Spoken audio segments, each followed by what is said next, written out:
অনতিবিলম্বে গ্রেপ্তার করতে হবে। এই যে ছাত্রলীগ, যুবলীগ, আওয়ামী লীগ সহ সারা দেশে যারা এই ছাত্র জনতার আন্দোলনে বন্দুক উঁচিয়ে গুলি করেছে, ভিডিও ফুটেজ আছে, তাদেরকে ধরতে হবে, কারণ নাহলে এরাই নৈরাজ্যটা করবে। এবং তারা আশ্বস্ত করেছে তারা কাজ করবে। সাংবাদিক, নাগরিক সমাজ, রাজনৈতিক দল এদের তালিকা করার জন্য আমাদের সহযোগিতা চেয়েছে। কাজে আপনাদের এলাকায় যেখানে মিছিল হয়েছে, সমাবেশ হয়েছে, সেখানে কারা বাধা দিয়েছে, কারা হামলা চালিয়েছে, এই সমস্ত সন্ত্রাসীদের তালিকা করা হবে এবং তালিকা করে তাদেরকে গ্রেপ্তার করা হবে। এবং পরিষ্কারভাবে আমরা একটা কথা বলি যে বাংলাদেশের মাটিতে আওয়ামী লীগ তার রাজনীতি করার বৈধতা হারিয়েছে, জনগণের উপর অত্যাচার চালিয়ে। কাজেই আওয়ামী লীগের রাজনীতি এদেশে আর ফিরে আসবে না।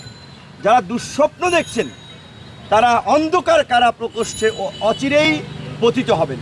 কাজেই আপনাদের প্রতি আহ্বান জানাতে চাই যে এমন পরিস্থিতি তৈরি করে নিজের বিপদ আইনেন না। শেখ হাসিনা হেলিকপ্টারে করে ভারত নিয়ে গেছে শেখ হাসিনাকে। আপনাদের মতো আবর্জনা, চোর, বাটপার, লুটেরা, মাফিয়াদেরকে ভারতও নেবে না, হাসিনাও নেবে না। কাজে এখানে ছাত্রলীগ, যুবলীগ করবেন, এখন রাস্তায় নেমে ভিডিও ধারণ করবেন যে ভবিষ্যতে দল ক্ষমতা আসলে আপনারা কিছু করবেন, ওই আশায় ঘুরে বালি।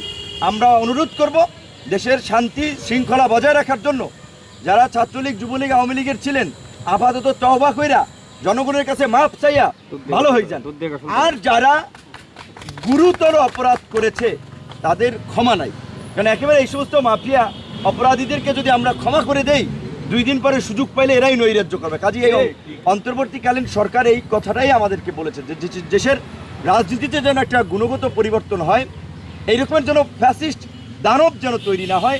এখানকার প্রতিষ্ঠানগুলো, সেটা আপনার বিচার বিভাগ, সেটা আপনার গণমাধ্যম বলেন, দুর্নীতি দমন কমিশন বলেন, এইরকম যেন বেশ কিছু ভালো প্রতিষ্ঠান তারা গড়ে তুলতে পারে। পুলিশের সংস্কার সহ বিভিন্ন প্রতিষ্ঠানের সংস্কার করতে পারে। যেমন র্যাবকে ইতিমধ্যেই ডেথ স্কোয়াড হিসেবে আন্তর্জাতিকভাবে ডয়েচে ওয়েলে সহ আল জাজিরা নিউজ করেছে এবং তাদের উপরে মার্কিন নিষেধাজ্ঞা রয়েছে। কাজে এই র্যাব নাম নিয়ে তো আর চলা যাবে না। র্যাব অনতিবিলম্বে বিলুপ্ত করবে, এটা তারাও কাজ করছে, আমাদেরকে জানিয়েছে।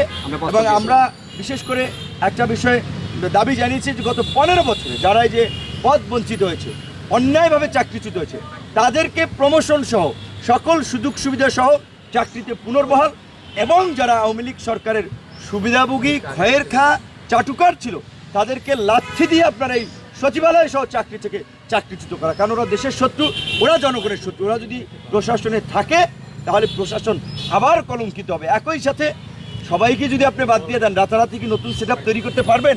পারবেন না। কাজেই এর মধ্যে যারা সৎ ছিল, যাদের ন্যূনতম দেশপ্রেম ছিল, যাদের ন্যূনতম পেশাদারিত্ব ছিল, যারা অপেক্ষাকৃত কম অপরাধ করেছে, তাদেরকে সাধারণ ক্ষমা করে পুরো প্রশাসনকে ঢেলে সাজাতে হবে। নিরপরাধ কেউ আশা করি চাকরিচ্যুত হবেন না, ক্ষতির আশঙ্কা পড়বে না। কিন্তু আওয়ামী লীগ যেই গেমটা খেলার চেষ্টা করতেছে, আর্মিকে আনস্টেবল করার চেষ্টা করতেছে, পুলিশকে আনস্টেবল করার চেষ্টা করতেছে, বিচার বিভাগকে কু করার চেষ্টা করতেছে, তো এই বিচার বিভাগ কিংবা আর্মি পুলিশের এই 250 জন, 60 জন, 100-150 অফিসার নিজের ঝুঁকি নেবে, তাতে কি সফল হয়ে যাবে? শেখ হাসিনা সহ সব কিছুকে রাজপথে মোকাবিলা করেই তো জনগণ গণ অভ্যুত্থান ঘটেছে। কাজেই অভ্যুত্থানকারী জনগণ সতর্ক এবং সচেতন আছে, আপনাদের যে কোনো প্রচেষ্টাকে রুখে দিবে। কাজেই পুলিশের মধ্যে আমরা বলবো, যারা কাজে যোগদান করেন নাই অনতিবিলম্বে কাজে যোগদান করেন। যারা অন্যান্য আপনার বাহিনী সহ প্রতিষ্ঠানে আছেন তারা অনতিবিলম্বে কাজে যোগদান করেন। এবং বিভিন্ন লোকাল এলাকা সহ শহরে রাজনৈতিক দল, নাগরিক সমাজ, আন্দোলনকারী ছাত্র জনতাকে বলবো, আপনারা স্বপ্রণোদিত হয়ে থানায় গিয়ে ওসি সহ পুলিশের কর্মকর্তাদের সাথে মিটিং করেন, ইউনোর সাথে মিটিং করেন, জেলায় গিয়ে আপনারা এসপি, ডিসির সাথে মিটিং করেন, তাদেরকে আশ্বস্ত করেন আওয়ামী মাফিয়াদের তালিকা করে এসপি, ওসি, ইউনো, ডিসিদের কাছে দিন, ওদেরকে যেন গ্রেপ্তার করে এলাকার শান্তি এবং স্থিতিশীল পরিবেশ বজায় রাখার জন্য আওয়ামী মাফিয়া সন্ত্রাসীদেরকে গ্রেপ্তার করতেই হবে। কাজেই আপনারা আইনশৃঙ্খলা পরিস্থিতি স্বাভাবিক করতে সহযোগিতা করেন, প্রশাসনকে সহযোগিতা করেন, চিহ্নিত দুর্নীতিবাজ, দুর্বৃত্ত, সন্ত্রাসীদেরকে গ্রেপ্তারের জন্য প্রশাসনের কাছে তালিকা তৈরি করে দিন। আমরা কিন্তু একটা বিষয় পরিষ্কারভাবেই বলেছি যে একজনকে বাধ্যতামূলক অবসরে দেওয়া, যেমন এসবি প্রধান মনিরুল সাহেব কিংবা জেএমপি কমিশনার সাবেক হাবিবুর রহমানকে বাধ্যতামূলক অবসরে দেওয়া হয়েছে। তো এরা তো জঙ্গি নাটক, বিএনপির অফিস থেকে অস্ত্র উদ্ধার, মিছিলে বোমাবাজি করে মিছিল নৎসাৎ করে দেওয়া, এই ধরনের গুরুতর অপরাধ, মানবতা বিরোধী অপরাধগুলো করেছেন।